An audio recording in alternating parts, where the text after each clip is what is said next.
Hi all. Today we are going to discuss about a cloud computing topic, a third unit topic. In this one, let me open the PPT. Okay, cloud offerings. This is one main topic. What are the different offerings are there?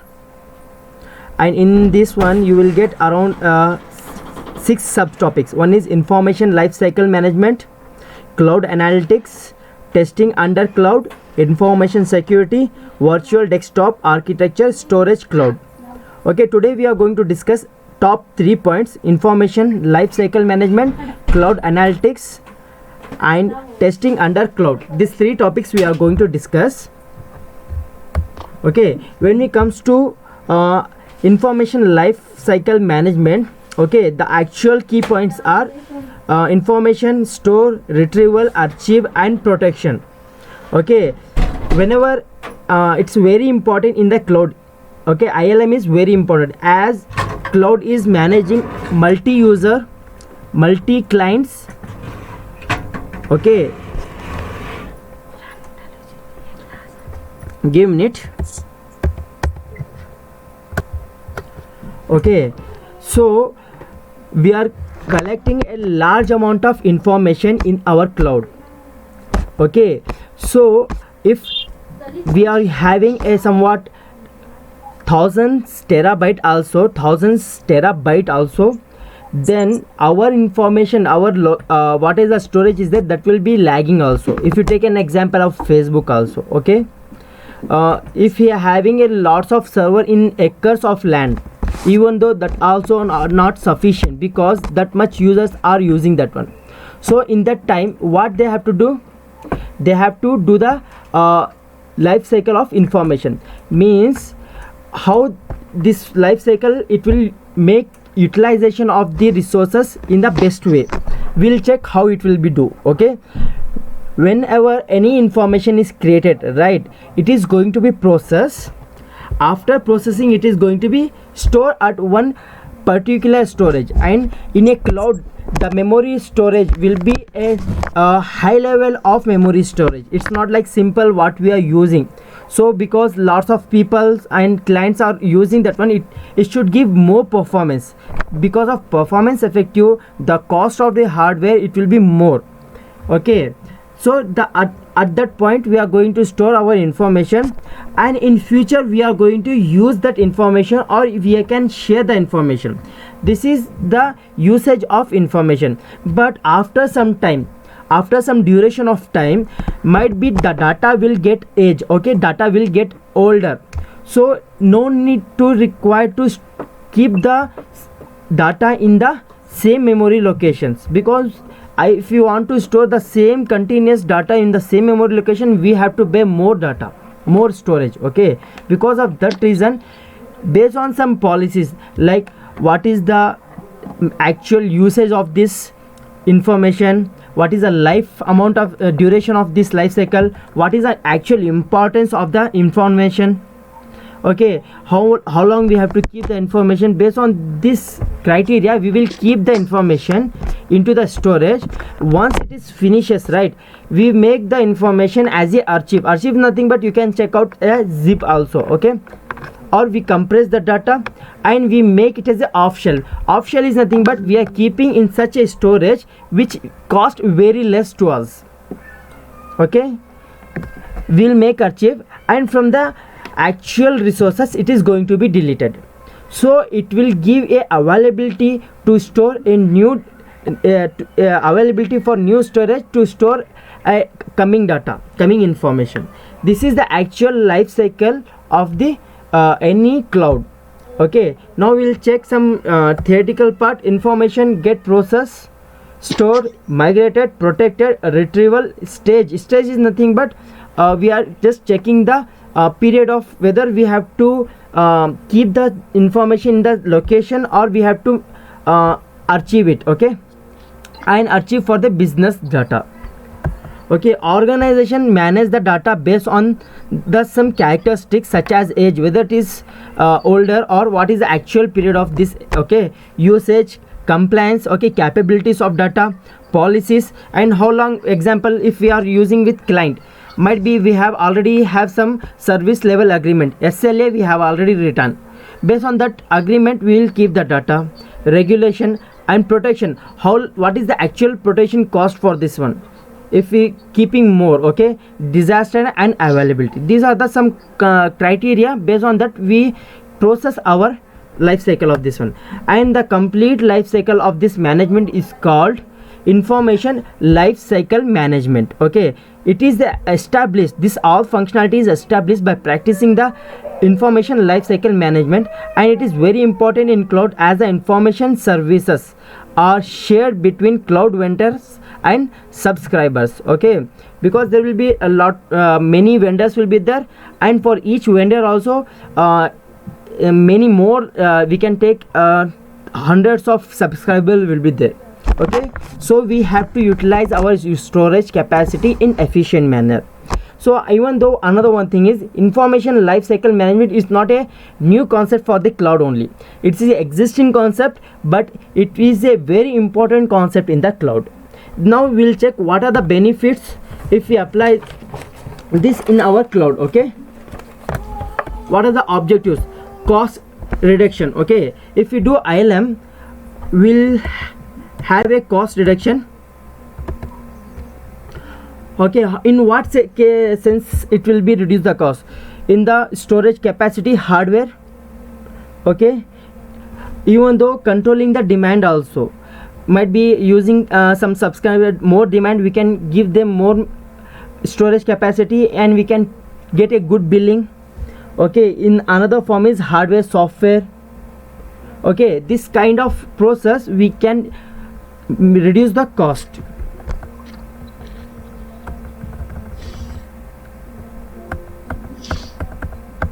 Okay, another is better system performance and personal productivity. So in this one we can increase the performance also.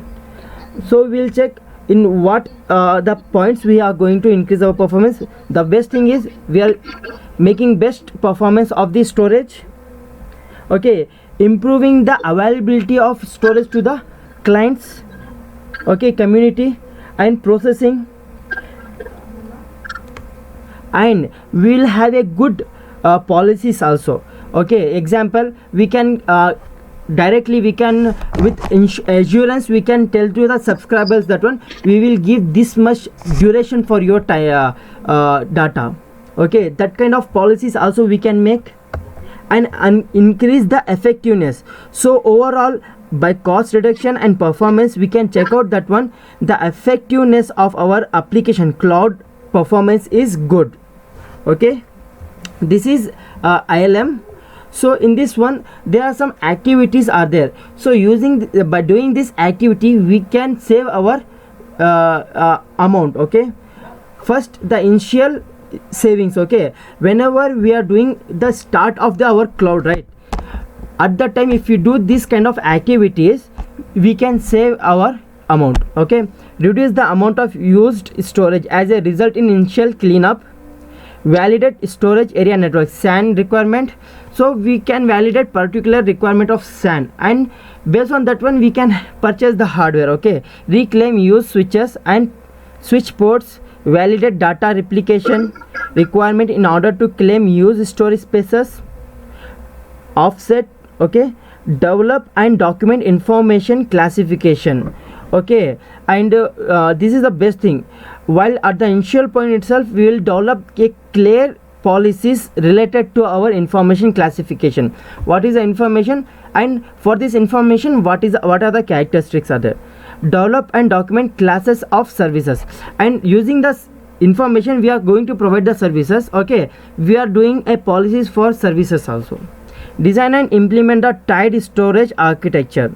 Tied storage architecture is nothing but we are using storage not at a single point. Okay, might be we are using multi place, we are using our storage position, different devices we are using for storage. Okay, we have to make a clear architecture, so in future also for appending, okay, for adding a new storage device also it doesn't affect the existing one. If we are removing some storage devices it should not affect others. Okay, this way we can design that also.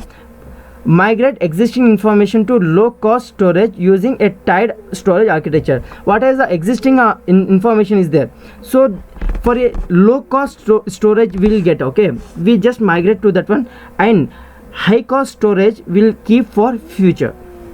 Okay, these are initial plannings activities. After that one, how we can maximize our storage. Okay, reconfigure the current storage environment effectively to improve the availability, raw utilization. Okay, what is this reconfiguration? Okay, might be day by day we are getting a new technologies for storage. Okay, initially we were having only storage like 10 GB, 100 GB like that, but we are able to get new capabilities like TBs, PBs. Okay, even though more SSDs are there, so how much we can effectively adopt new technology, we can utilize that much. Reclaim available storage that has been over allocated. Okay, so keep track on the available storage, and if it is if we require to reallocate some existing location, we can reallocate. Enhance the information classification, classes of service, and tied storage architecture. This also the same, just make enhancement of the information classification as we are configuring to new function, new technologies. Activities for sustaining saving. Okay, for long term saving, how we can do? Okay, develop a storage model based on the policies. A complete storage model we have to develop. Implement changes to existing storage management process such as capacity planning and provisioning to effectively improve capacity utilization. These are the some activities which gives you savings. Okay, while we are designing our ILM, there are some categories of cost also we have to consider. Okay, there will be different categories where we have to spend our cost. Okay, one is the first, personnel, storage support and contractors. We have to check about the storage support, what are the different types of configurations are for the storage, and what are the different contractors are there who will provide the storage. Facilities, like what are the complete area we require to keep these storage devices. Okay, telecommunication, and what are the communication gap will be there. Storage hardware maintenance. Okay, we have to think about this categories so we can minimum the cost also. Okay, storage software maintenance and outages. Okay, storage information maintenance, existing software maintenance, and incremental requirement resulting due to the innovation and development. Okay, outages, cost avoidance associated with the reduction in the unplanned outages. Investment cost category. Now these are the categories where we have to purchase something. Now we are going to some investment categories. Okay, what are the investment categories? We have already some devices. Okay, how we can utilize that one? If we want to purchase a new category, new devices, then how we can do? Okay, new hardware requirement typically include disk, tape, and array cost, and some ports, SAN fabrics. Like this we are going to use for investment. And another is hardware refresh. You can check out, we have already some hardware, but we are going to refresh that one. Okay, these are the investment categories. So we have discussed about ILM. What is ILM? A life cycle of information. What are the objectives of ILM? Cost reduction is the main important, and how we can do the different activities to reduce the cost, and what are different cost categories are there we have discussed. Now we are going to some key points in the information life cycle. What are the key points are there? One by one we will go. Data is nothing but the raw material which we receive at the initial time. Information, after processing data, okay, what we store, right, that is called information. ILM, just now we have discussed information life cycle management. It is a software which is our policy framework or architecture which we use to make best utilization of storage. And information toxicity, Okay, information toxicity is nothing but we are describing the value of the information, okay, based on the business process. Okay, information taxonomy is nothing but we are defining the values for the information. Okay, based on that information we can group also in future. Okay, yeah, information classes, we are making the group based on the information categories. Okay, description, we are making the group of class information. So based on the classes we can enforce the policies. Okay, some classes have lower priority, so they will have a less period of lifespan. If some classes information will be very important, so it will be more persistent and will have a more span life. Okay, value driven data placement. Okay, this is one key point. Okay, this is also one kind of event handling. Okay, example, sometimes there will be one important data would be there. Okay, if something is gone changed with database or we have done some changes to the database, so it will trigger some event, so it will again recalculate the value of the information. Okay, example, role. Okay, some employees were there, one employee got a what we say that one increment. Okay, increment, and he got a good position, also higher position. Example, he was working software engineer, now he become a manager. Then position, we are just changing the information, but based on that information its activity and permissions also will get changed. Okay, storage process. Okay, now what information we are using, right? We are enforcing the policies, storing, retrieving, protecting. This complete is called storage process. Okay, storage services. Okay, after we are storing our information, we are providing services to the users. Okay, using the storage process we are giving services to the client. Okay, that is called storage services. Enterprise class of services. Okay, class of services, COS, this is a short form, is a COS. Okay, again a set of storage services is called C class of storage. So based on this one further functionality is going to be defined.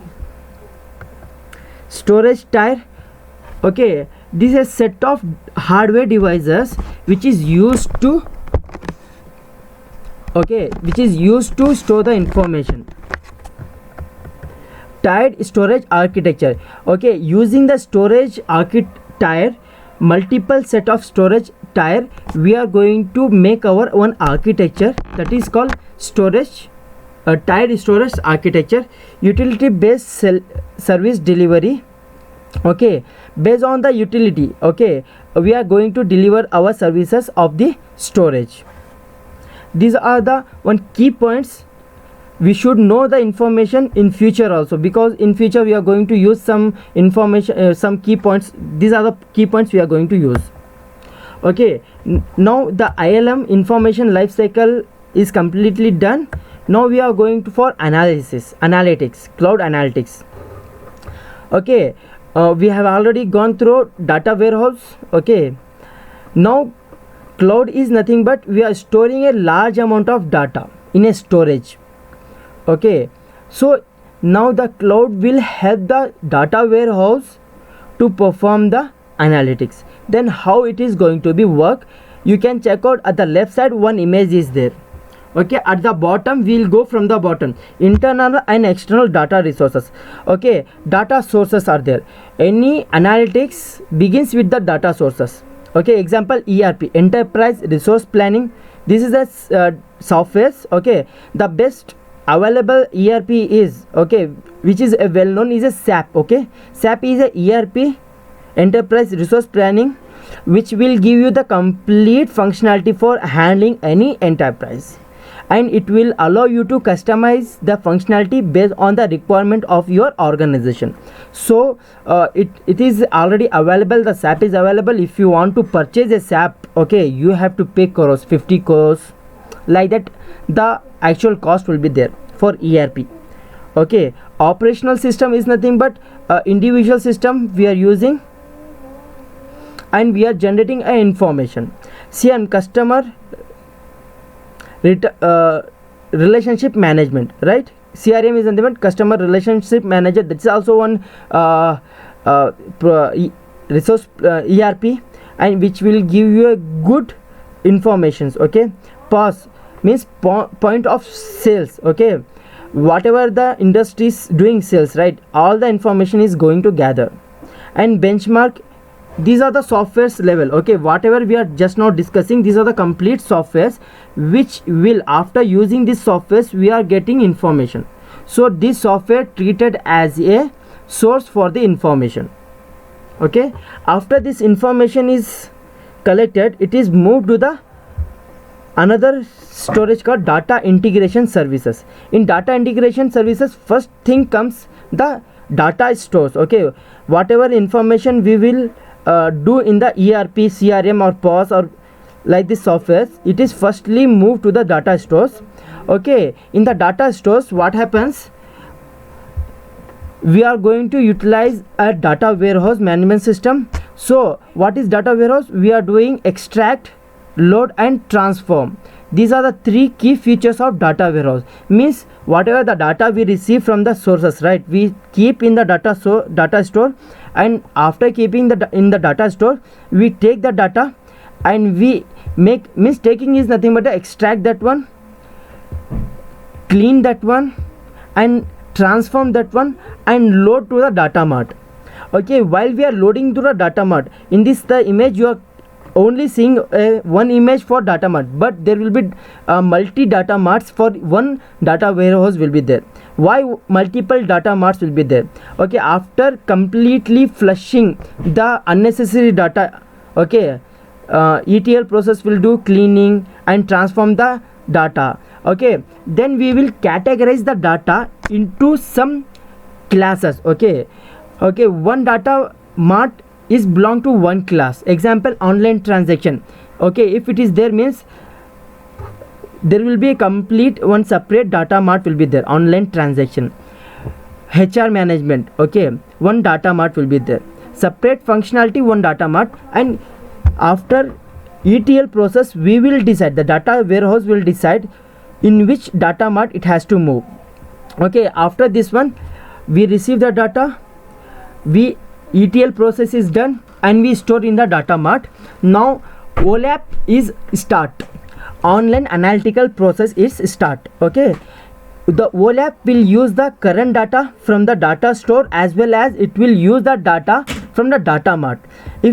Most time it will use the data mart because it is a clean data and there will be no redundancy, there will be no junk data will be there. So most of the time it will use the OLAP. Okay, after OLAP it will give you the analytics. Now what are the analytics are there?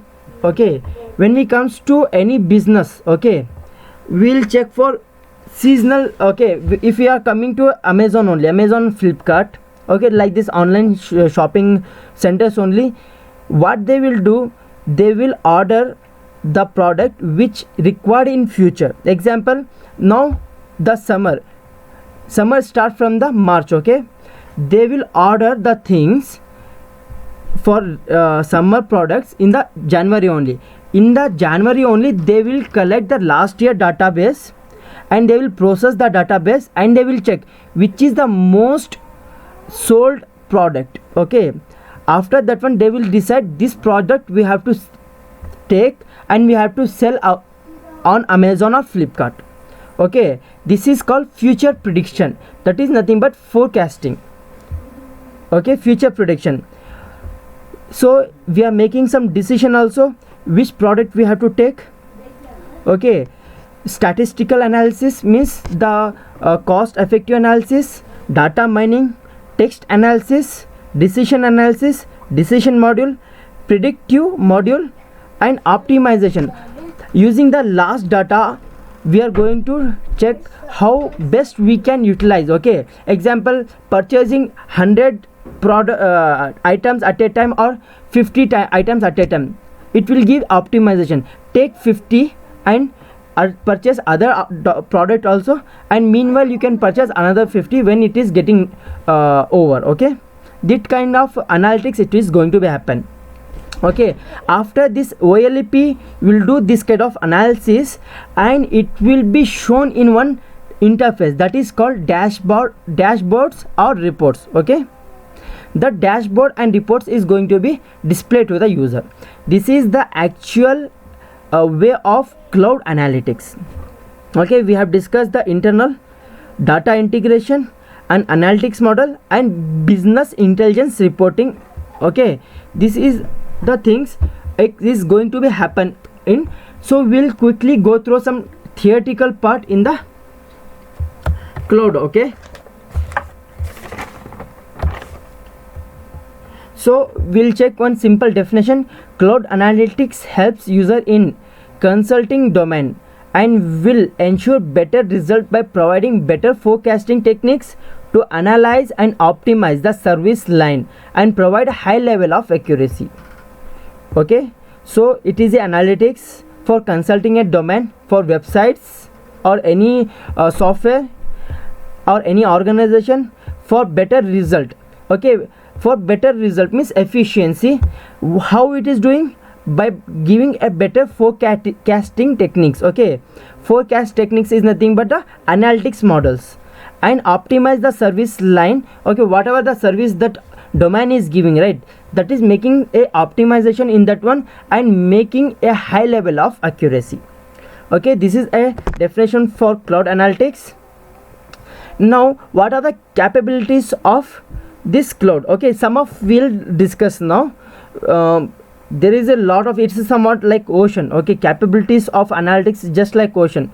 Now artificial intelligence, as the machine learning and the artificial intelligence came, the analytics can do anything now they are going for medical also. Okay, so the first and best use is accurate and on-time reporting based on the existing history as well as in future reporting also. Which product would get more sale? Okay, which product is in demand? Okay, this kind of reporting will be there. Modeling techniques to increase performance. Yes, by using this reporting we can increase our servicing. Okay, not only we are talking about the online shopping only, but as in respect of cloud also we can check out the reports. Okay, which user is giving good services or taking good service utilization the our services good, and how is giving a response to us also, and how we can utilize resources in best order. Information management system. Okay, we can get a report on information management, content management. These are the some competencies of the business analytics. Means competency is nothing but a capabilities. It can do this kind of analysis. Okay, some bit of analysis we have to check out. Okay, so what will the outcome in the analysis?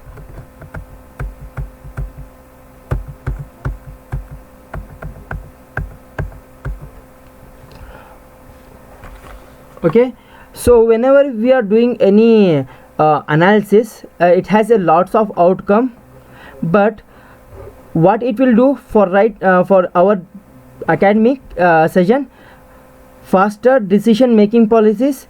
So based on that one we can make a good decision and fast.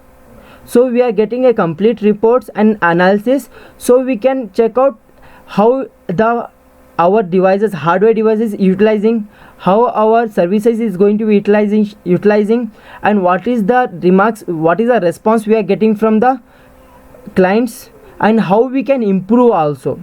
Okay, in future what are the techniques we have to use,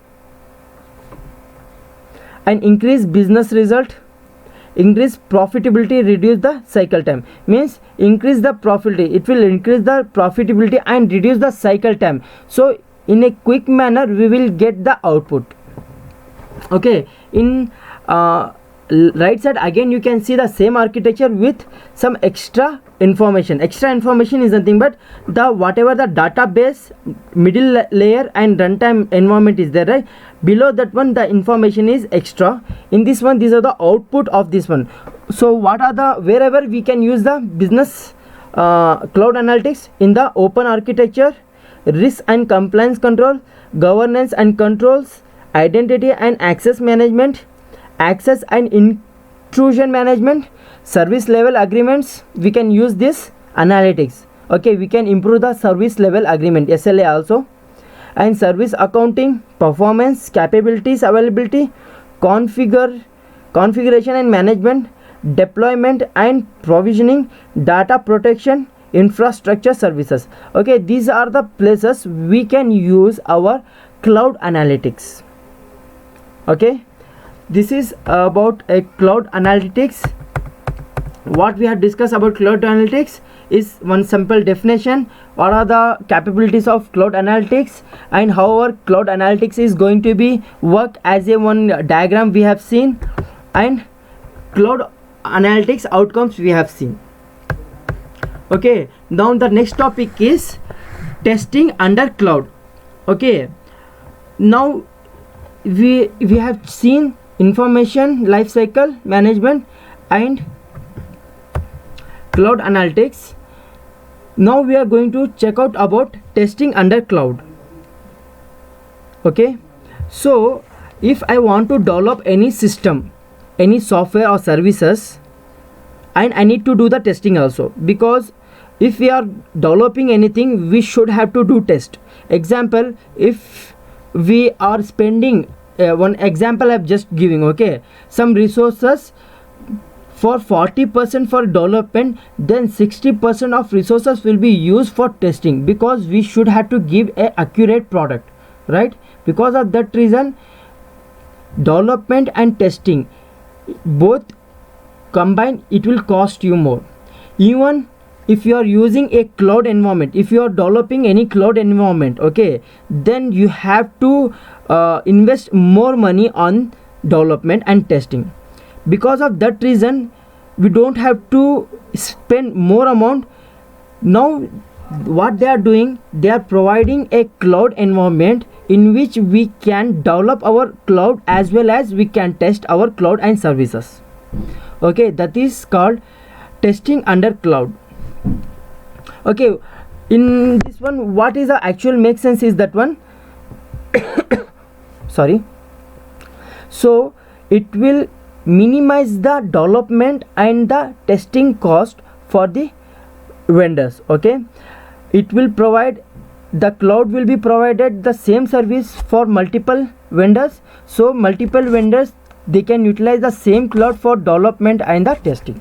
So one by one we will check. So this is one definition what we have check out, and what are the basic benefits or objectives of that one. Utilization of resources,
sorry, it got disconnected.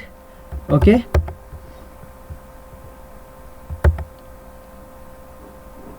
so in this one, this admin 2 will make a track on the resource utilization. Why the admin 2 is required? Okay, admin 2 will check out the utilization of resources, and it will give a backup for the resources also. Means it will any somewhat just think the hardware is got crash. Okay, that kind of anything operational management is there, right? It will be managed by the admin 2. Okay, using this the end user have a complete access to the resources virtually. Okay, virtual resources, physical servers, middleware, and application and storage. Okay, this is a one simple architecture of how the cloud is offering to the development. So we'll check key themes. What are the different types of themes are there? Okay, means what are the developments we can do in the cloud under testing under cloud. Okay, first is infrastructure to application. First thing we can do infrastructure, and second thing is development or testing to production, and application and runtime scaling. These are the three themes of that one. First we will create a infrastructure to the application, means complete infrastructure platform and everything, and on this platform and infrastructure again we are going to put the applications. Okay, applications, we are putting applications nothing but we are starting the development of application, we are doing the testing for the application. Okay, while we are developing the application, as we have already stated, we are going to use the resources and we are doing testing. So under this testing, right, it will give a automation for testing also. So whatever the errors are there, hidden errors also, it will, the cloud will give the hidden errors also, it will show off the hidden errors and it will check out that one how many errors list are there. So based on that one we can increase the accuracy of our result. Okay, after that one we can allocate and runtime scaling. Runtime scale, we can allocate the subscribers, and runtime scaling is nothing but we can increase our resources or we can decrease our resources and it doesn't affect to the environment. Okay, now we'll check out what are the benefits of this one. Increase agility and innovations. Yeah, if we do using this concept, right, testing under cloud, if we implement our application using the testing under cloud, so it will increase the agility. Agility is nothing but a complete development life cycle in which we have 4 quadrants. In first quadrant we are doing the planning and everything, in second quadrant we are doing the development, third quadrant we are just testing and everything, and in the fourth quadrant again we are taking a review of a testing, and again we are coming to the first quadrant to do that again modification. So it will give a best agility process and innovation also. Decrease cost. If we are using test under cloud, it will reduce our cost, maximum cost. And what are the offering key characteristics that we have already discussed, that is service layer, application layer, allocation engine, resource integration, data center integration. Okay, one by one we'll check. In the service layer we are just giving a portal, self-service portal. In the self-service portals they can easily check out what is the utilization of resources and what are the charges or billing for the utilization. Okay, in the application layer, this application layer is checking for the policies for the users. Okay, what is the service level agreement for the client is there, and based on that one it will try to make the automation of the resources. And in the third, allocation engine, it will allocate the resources to the user based on the service level agreement or the policies. Automatically it will make a reservation for resources, and it scheduling. Example, scheduling is nothing but sometimes we require some resources but sometimes we doesn't require, so scheduling is going to be happen. Or policy or integration or something we are doing, want to do, that allocation engine will take care. And resource integration. Okay, in resource integration, if we are going to use virtual resources, it will support for the virtual resources and integrating with other clouds also. Data center integration. After this one we are checking the roles for utilization the resources and adopting the integration based on the roles. Okay, this is about testing under cloud. Okay, so today we have finished these 3 topics: information lifecycle management, cloud analytics, and testing under cloud. So in the next session we will check about information security, virtual desktop architecture, and cloud storage.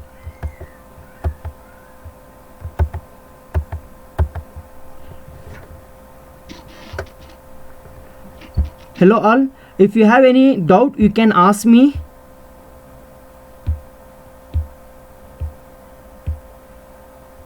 Nothing, sir. Yes, nothing. Okay, even though I will share this video today, and you guys can go through this video today. Tomorrow we will have a session for Scilab. I'm preparing for that one. After the Scilab, if you guys have any doubt you can ask me related to this concept also. So thank you everyone, and stay at home and stay safe. Yes, sir. Thank you, bye.